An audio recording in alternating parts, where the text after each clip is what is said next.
ত্রিপুরার যে golden jubilee Biju মেলা অর্গানাইজ করতেন সে অর্গানাইজার এবং ত্রিপুরার জীবন চাকমা আগন তারা মর শুভেচ্ছা বহুত হত্যা করি এই বিজু মেলা সাকসেসফুল করিবার চেষ্টা করা এবং মরাজা তুমি বহুত সাকসেসফুলি কমপ্লিট করিবা।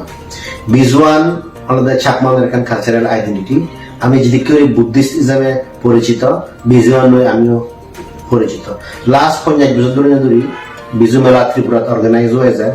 ইট মিনস যতখানি ডিফারেন্স আছে সব চাকমা হয় ইট কামস টু ফেস্টিভ্যাল তারা একত্র নিয়ে অর্গানাইজ করি ইচ্ছা।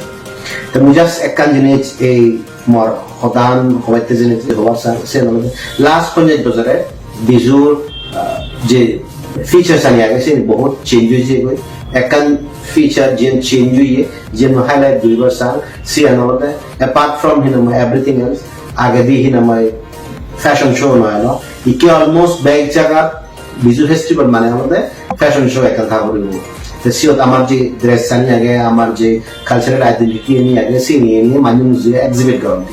তাই ইট মিনস যে জিনিস চান লাস্ট 50 বছর আগে দিয়ে বা 30 বছর আগে দিয়ে ফ্যাশন শো আনথিঙ্কেবল এলো সে নাকি ইন্টিগ্রাল পার্ট হয়ে যেয়ে গই। তো সে একখান জিনিস দেখায় সে আমাদের সমাজ পরিবর্তনশীল, মানুষ পরিবর্তনশীল, সেই পরিবর্তনশীলতা আমি আইডেন্টিটি আমার এবং আমি